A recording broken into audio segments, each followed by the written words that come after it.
पुण्यश्लोक अहिल्यादेवी होळकर यांच्या 301व्या जयंती उत्सवाला उपस्थित या भव्य दिव्य कार्यक्रमाचे आयोजक प्राध्यापक आणि विधान परिषदेचे सभापती रामभाऊ शिंदेजी, सुनेत्राताई होत्या, त्याचबरोबर दत्तात्रय भरणे, खासदार रामराव वडकुते,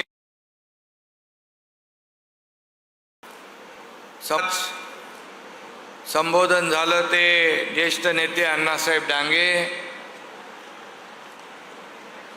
बाबासाहेब देशमुख, आमदार अमोल खताळ, उत्तमराव जानकर, विठ्ठलराव लंगे, अक्षय कर्डिले, विकास महात्मे, पोपटराव गावडे, रामहरी रुपनवार, सुनील कर्जतकर, प्रकाश शेणगे, भीमराव धोंडे, नारायण पाटील आणि आपल्या सगळ्यांचे लोकप्रिय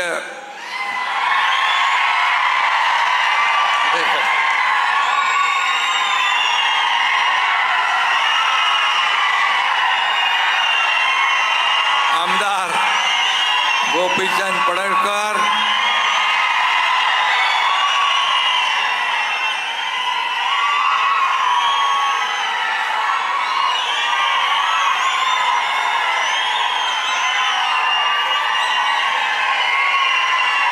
अहिल्यादेवी होळकर, अहिल्यादेवींच्या जयंतीनिमित्त मी आपल्या सगळ्यांना या ठिकाणी शुभेच्छा देतो.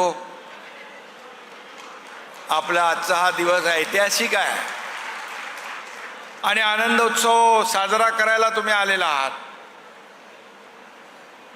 चोंडीचं ग्रामदैवत चौंडेश्वरी मातेला वंदन करतो. हिंदवी स्वराज्य संस्थापक छत्रपती शिवाजी महाराजांना वंदन करतो. पुन्हा एकदा लोकमाता पुण्यश्लोक अहिल्यादेवी होळकर यांच्या चरणी कोटी कोटी वंदन करतो. त्यांच्या स्मृतीला आणि त्यांच्या कर्तृत्वाला त्रिवार अभिवादन करतो. अहिल्यादेवी म्हणजे महाराष्ट्राचा अभिमान म्हणजे अहिल्यादेवी, हिंदुत्वाचा हुंकार म्हणजे अहिल्यादेवी, लोकशाहीचा आविष्कार म्हणजे अहिल्यादेवी, शौर्याची तळपती शमशेर म्हणजे अहिल्यादेवी, शौर्य आणि त्याग आणि समर्पण म्हणजे अहिल्यादेवी, सत्याचा मंत्र आणि विकासाचा तंत्र म्हणजे अहिल्यादेवी. आणि अशा या अहिल्यादेवींची जयंती आहे. चोंडीचा परिसरच पुनीत आणि पावन झालेला आहे. इथली माती दिव्य आहे. खरं म्हणजे या चोंडीच्या पवित्र स्थळी माणकोजीराव शिंदे यांच्या घरी अहिल्यादेवींचा जन्म झाला. मगाशी गोपीचंदरावांनी सांगितलं. आणि रामभाऊ अहिल्यादेवींच्या माहेरचं कुलनाव शिंदे होतं. तुमचंही शिंदे आहे आणि माझंही शिंदे आहे. आणि म्हणून अटक ते कटक, अटके पार झेंडा फडकवणारे सगळे महान योद्धे आणि अहिल्यादेवी यांनी त्यांचं कुलाचं नाव सार्थक केलं. अहिल्यादेवी लोकमाता होत्या, पुण्यश्लोक होत्या. अहिल्यादेवी त्याग आणि न्याय, प्रियता आणि स्त्री शक्तीचं प्रतीक होतं. त्यांचं चरित्र अनेकांना धैर्य, शौर्य, स्फूर्ती देणारं होतं. आणि अहिल्यादेवी ह्या युग प्रवर्तक होत्या. त्यांचं स्मरण केलं की न्याय, धर्म, लोक कल्याण आणि आदर्श राज्य कारभार डोळ्यासमोर येतो. अनेकांनी आपल्या भावना त्यांच्या बाबतीमध्ये व्यक्त केलेल्या आहेत. इतिहासात अनेक राजे झाले, अनेक राज्यकर्ते झाले, पण जनतेच्या मनावर आई म्हणून राज्य करणाऱ्या फार कमी व्यक्ती होत्या आणि त्यामध्ये आपल्या अहिल्यादेवी होत्या. त्यांचं न्यायदान अचूक होतं. भांडणाऱ्यांच्या दोन्ही बाजूंचं ते समाधान न्यायाने करायच्या. 300 वर्षानंतर देखील देश अहिल्यादेवींना कृतज्ञपणे स्मरण करतोय. यामध्ये त्यांची कीर्ती दिसतीये, त्यांचं कर्तृत्व दिसतंय, त्यांचं मोठेपण दिसतंय, त्यांचं न्यायदानाचं काम दिसतंय, त्यांच्या ममत्वाची भावना दिसतीये. आणि म्हणून आपण सगळेजण त्यांच्या स्मरक चरणी नतमस्तक होतो. अहिल्यादेवींनी तलवारीपेक्षा न्यायावर विश्वास ठेवला, सत्तेपेक्षा सेवाभावावर विश्वास ठेवला, वैभवापेक्षा जनकल्याणावर विश्वास ठेवला. त्यांनी केवळ राज्य चालवलं नाही तर समाज घडवण्याचं काम त्यांनी केलं. समाज घडवण्याचं. त्यांनी संपत्ती जमा केली नाही, त्यांनी जनतेचे आशीर्वाद जमा केले. त्यांनी एकच धर्म जपला, तो मानवता धर्म. म्हणून त्यांची कीर्ती उदंड आहे. सत्ता असूनही त्यांच्यात अहंकार नव्हता. राजवाड्यात राहूनही त्या जनतेच्या दुःखाशी जोडल्या होत्या. शुभ्र घोंगडी हेच त्यांचं आसन होतं. सोन्याच्या सिंहासनापेक्षा ते त्यांना अमूल्य होतं. हाच त्यांचा मोठेपणा.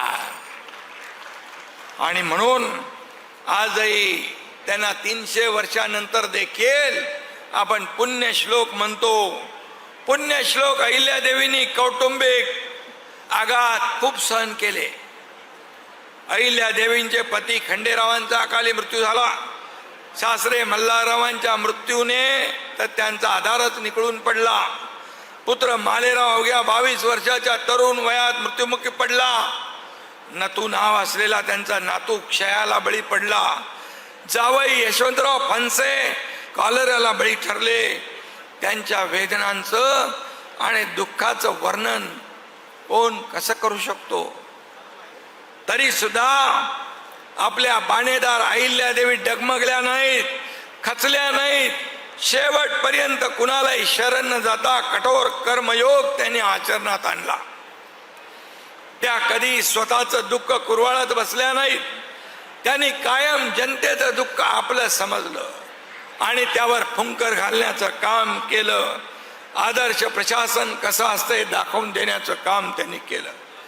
काशी विश्वनाथापासून रामेश्वरापर्यंत, सोमनाथापासून गंगा घाटापर्यंत देशभरातली मंदिरं, घाट, धर्मशाळा, विहिरी, रस्ते उभारून त्यांनी भारताच्या संस्कृतीचं आणि एकात्मतेचं काम केलं. अहिल्यादेवींच्या विचारांचा वारसा पुढे नेण्याचं काम या ठिकाणी आपल्या सगळ्यांना करायचं आहे. मी या ठिकाणी मुद्दाम सांगेन, देशाचे यशस्वी आणि लोकप्रिय प्रधानमंत्री नरेंद्र मोदीजी 12 वर्षापासून काम करतात. एक टप पूर्ण झालंय. अहिल्यादेवींचं कार्य डोळ्यासमोर ठेवून देशाच्या सांस्कृतिक उभारणीसाठी, उत्थानासाठी, प्रगतीसाठी मोदीजींनी अनेक विकास प्रकल्प केले आणि संकल्प देखील केला. काशी विश्वनाथ कॉरिडॉर, महाकाल कॉरिडॉर, अयोध्येतील भव्य राम मंदिर, केदारनाथ पुनर्विकास हे उपक्रम फक्त उपक्रम नाहीत, तर या उपक्रमातून भारताचा सांस्कृतिक स्वाभिमान पुन्हा जागृत होतो आहे. तो स्वाभिमान जागृत करण्यासाठी सोंडी येथे विकासाचा महायज्ञ सुरू होतोय. किती 1200 कोटी रुपये आपण मंजूर केलेत. 1200 कोटी रुपये आपण मंजूर केले. आणि आचारसंहिता असल्यामुळे त्याच्यावर मी काय बोलत नाही, परंतु या विकास आराखड्याला महायुतीचं सरकार पैसे कमी पडू देणार नाही. शेवटी अहिल्यादेवींचा आदर्श डोळ्यासमोर ठेवून आपण कारभार करतोय. मला आठवतंय पुण्यश्लोक अहिल्यादेवींची 298वी जयंती होती. यावेळी बोलताना अहमदनगर जिल्ह्याला अहिल्यादेवी होळकर यांचं नाव द्यावं अशी मागणी झाली. रामभाऊ असतील, गोपीचंद असतील, आणि मी मुख्यमंत्री होतो. देवेंद्रजी पण व्यासपीठावर होते, अजितदादा पण होते. आणि आम्ही आपलं सरकार हे जनतेचं सरकार आहे, सर्वसामान्य जनतेचं सरकार, शेतकऱ्यांचं, कष्टकऱ्यांचं, लाडक्या बहिणींचं, लाडक्या भावांचं सरकार आहे. आणि मागणी केल्यानंतर याच व्यासपीठावरून अहमदनगरचं अहिल्या देवी नामकरण आम्ही करून टाकलं. करतो, बघतो, पाहतो नाही. No reason, on the spot decision, असं आमचं काम आहे. आणि म्हणून सर्वसामान्य जनतेतली आपण माणसं आहोत. आणि म्हणून छत्रपती संभाजी महाराजांच्या नावाचं नगर झालं, धाराशिव झालं, अहिल्यानगर नाव. मी मुख्यमंत्री असताना आम्ही देवेंद्रजी, आम्ही अजितदादा, आम्ही टीमने निर्णय घेतला. पण मला स्वतःला भाग्यवान समजतो मी. त्या काळात संभाजीनगर, धाराशिव आणि अहिल्यानगर ही नावं देण्याचं भाग्य आम्हाला मिळालं. हे सगळ्यात मोठं, अनेक प्रकल्प आम्ही केले, पण हे सगळ्यात महत्वाचे निर्णय आम्ही घेतले. तिथं राज्य मंत्रिमंडळाची बैठक पण घेतली आपण. सोंडीमध्ये कॅबिनेट बैठक देखील झाली. शेतकरी कर्जमाफी आपण पुण्यश्लोक अहिल्यादेवी होळकर कर्जमाफी योजना मुख्यमंत्र्यांनी जाहीर करून टाकली. आम्ही जे बोलतो ते करतो. आणि म्हणून या त्रिशताब्दी जयंती वर्ष आपण साजरा करतोय, 301वी जयंती. आणि आपले रामभाऊ शिंदे विधानसभेच्या सर्वोच्च पदी देखील विराजमान झाले. हा देखील इतिहास आहे, मोठी गोष्ट आहे. आणि तुमच्या हृदयात तर गोपीचंद आहेच.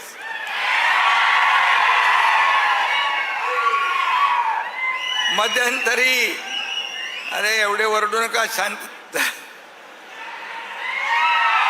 आपण गोदा ते नर्मदा ही जल यात्रा देखील सुरू केली.